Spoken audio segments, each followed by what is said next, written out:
What's going on, everybody? It is a lovely Friday afternoon. I've been wanting to do this video for a while. I want to talk about how to get into stock photography. I have a lot of photography friends, past students who have asked me about what to do, how to get into it, and it seems to be an interest to a lot of people. And to be honest with you, if you're doing photos in any capacity whatsoever, whether it's just fun or doing jobs, making a living at it, whatever, stock photography is an excellent way to supplement that, to add a little extra income, and I think you should be doing it. And I'm going to give you a little bit of a head start, give you my advice how to get started, and yeah, go from there.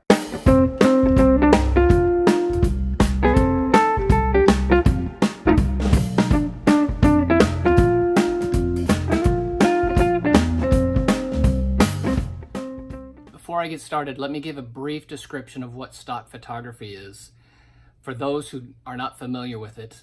What stock photography is where photographers will create images, send them into stock agencies, and those agencies will then in turn sell them to different buyers for different reasons, advertising, any number of reasons why a buyer would buy these photographs. But then the agency would split the royalties with the photographer. Now, back when I started photography, stock was very prevalent, but in those days it was all film, and you might sell an image once a year and make hundreds of dollars for that one sale. Now, with what's known as micro stock, you may sell an image 1,000 times a year for $1 a piece. So the sales are much higher, but the revenue per sale is much lower. But yeah, that's what it is. And so you as a photographer are going to create images, send them into the agency, and then the agencies are going to sell them for you. So the first place I think you got to start out with is signing up with an agency. And I'm going to highly recommend that the place to start, if you're not already in with some agencies, is a place called Shutterstock. You'll find them at shutterstock.com. Log in, sign up as a contributor, and that's how you're going to get started. Now, in the description below, I am going to put a link that is a referral from my account there that you can get signed up on. And yes, if you sign up through that link, I will be a referral to you, and every time you make a sale, I get 4 cents. So I'm not trying to do it for money. I'm just trying, well, if you get rich, I get rich. But I'm not trying to get rich off of your work. I'm just trying to help you as you help me. Okay, so Shutterstock is the place to start. Once you get signed in, create your account, they're gonna ask you to upload 10 images. I would upload the 10 best images you have, in focus, well exposed, well lit. Don't send them junk by any means. Send your best 10 images. Once those images are approved, you can start uploading at will, and you'll get started. Now, the thing about stock photography success, what I have found is you have to be consistent. You have to constantly be uploading new images on a regular basis. If you think you're just going to upload 100 images and then sit back and watch the money flow in for years, it's not going to happen like that. You have to consistently be uploading images. There's something about the way the search engines work that just being an ongoing contributor that's regularly posting images seems to get your images to the top of those search engines where buyers are looking for your work. So set a goal that you're going to upload. I mean, even if it's an image a week, 5 images a week, whatever, you are constantly uploading.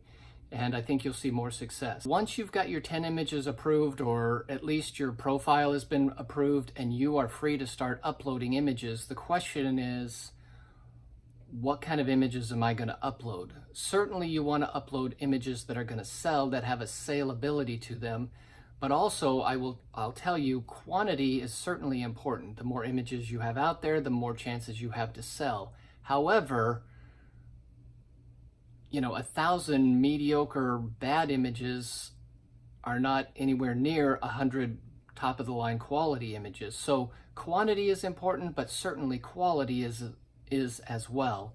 And while I'm thinking about this, let me tell you right now, you're probably going to have images that are rejected, and they may be images that you think are fabulous. They may be some of your favorite images.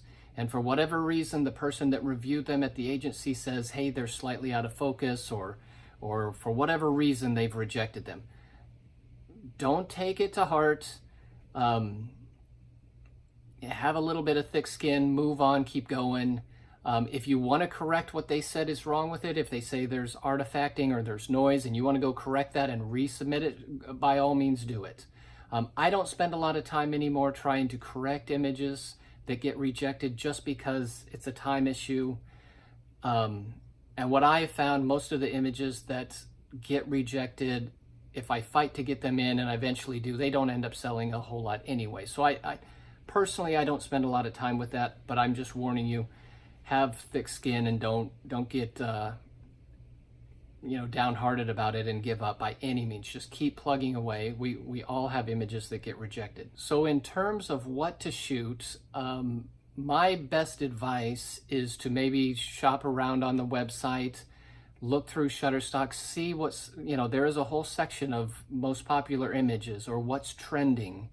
All the agencies I work with, at least most of them, will send me emails as to things that are trending or even images that they're looking for.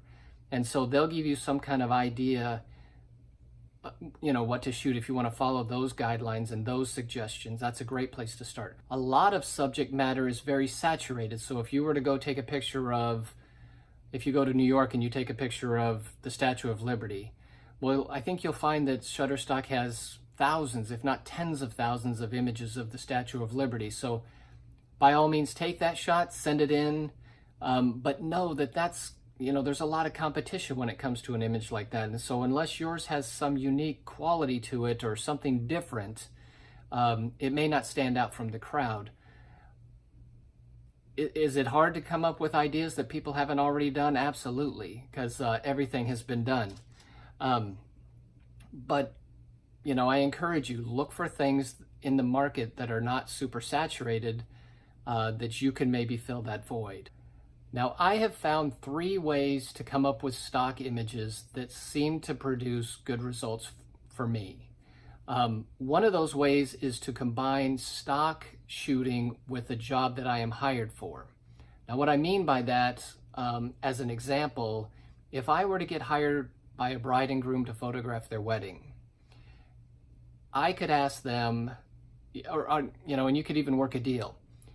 I will knock X amount of dollars off of the price of your wedding package if you will sign model releases that I can use the images that I take for stock photography. And I've done this several times. Usually if I have an attractive bride and groom in an attractive location, I've worked a deal with that. I've never been told no. So don't feel you can't ask. I suppose if somebody says, no, we're not okay with that, then that's just the way it is and just move on. But I've had very positive results from that.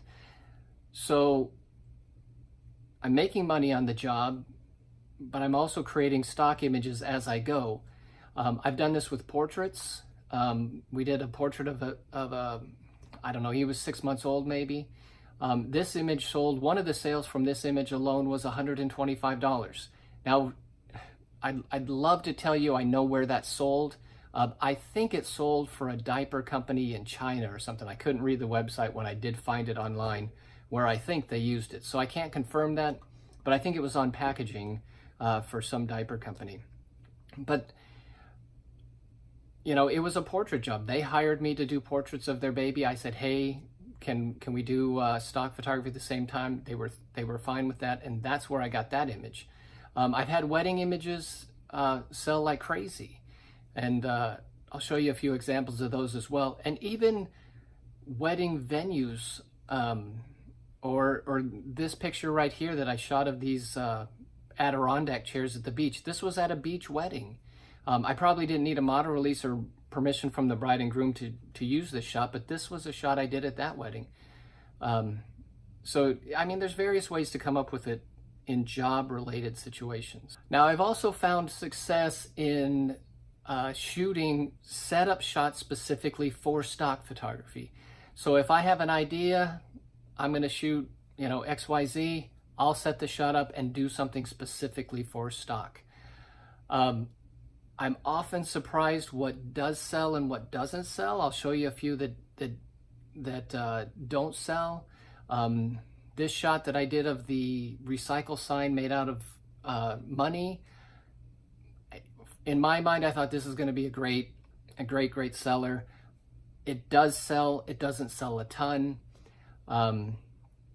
So, I mean, that was something I set up specifically for stock that has very mixed results. It certainly isn't, making a ton of money. This shot I did of the coffee, the creamer going into the coffee, that sells fairly regularly. I'm not going to retire off this image by any means, but it does sell fairly regularly. That was specifically set up for stock.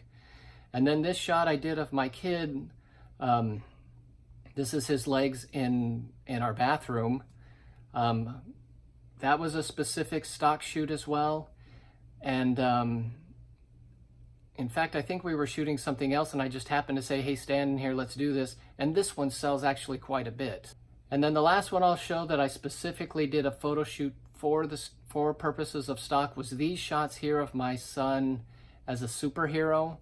I probably spent 2 or 3 hours doing this photo shoot.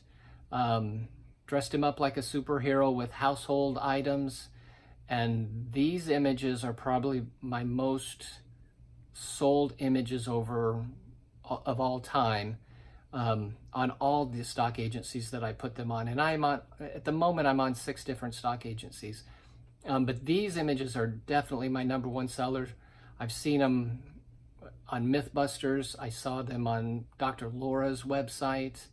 American Greetings, I think, used one of these images. But yeah, this one very, very popular, did very well. I'm not sure what the magic behind it was for sure, but a kid as a superhero just had a lot of saleability to it. And then the last way I produce images is just what I'll call snapshots of everyday life type things. Butterflies in my backyard, I'll grab my camera and go take pictures of that. A sunset that I just happened to snap a photo of. Things that I just, click and shoot when I'm walking around or doing whatever.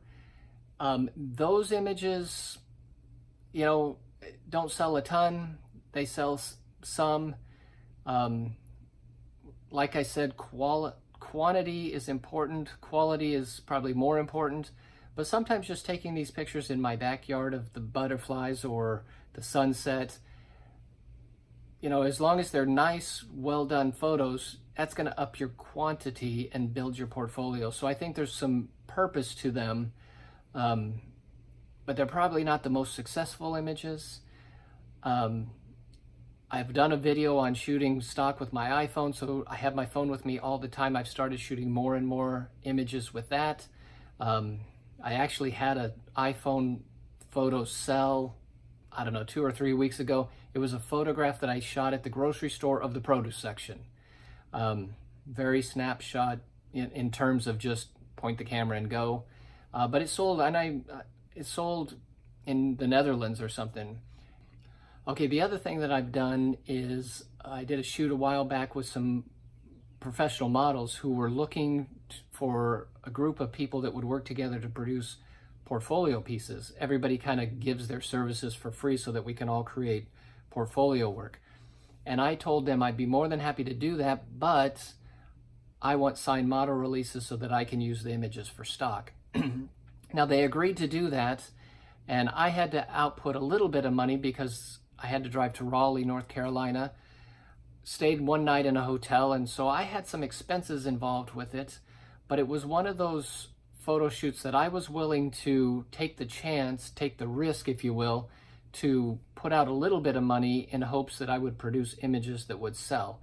And it did work. It took longer than I was hoping for to recoup that money, but those images did sell enough that I made the money back and now making more money. And it's probably been 4 or 5, 6 years that I did that. And they constantly sell. So, you know, if you're comfortable putting a little bit of money into a photo shoot to produce even better images, professional models, professional makeup artists, whatever, that's something you can consider as well. Okay, guys, I know that I've kind of rambled a little bit. I hope that I've encouraged you to, if stock photography is something you are interested in or something that you have considered, I hope I haven't discouraged you, but I've encouraged you and maybe motivated you a little bit. Like I said, I know I'm rambling here and saying a whole lot in a short period of time, but the trick to stock photography, in my opinion, is to make the commitment, get out, produce work, make a point to upload it. I highly suggest you start by setting some kind of goal, an achievable goal, whether that's 10 images a week, 5 images a week, 25 images a week, whatever it is. Set the goal, stick to it as best you can. Don't beat yourself up if one of the weeks you don't meet it. Just get back on track and do it, because consistency is the key. The more images you upload, the better chances you're going to have to get sales going. And like I said, if you're consistently producing work, there's something about the way the search engines work that your images are going to be seen more often and you're going to get more sales. So like I said, there's a link in the description below to Shutterstock to get started. Please use it if you can. You'll help me out a little bit. You'll only help me if you help yourself. And by all means, if you got questions, comments, anything, something I missed, something I didn't answer, something maybe you, if you know something I skipped over, let me know. Put it in the comment, follow the link. If you haven't subscribed to my channel, please do.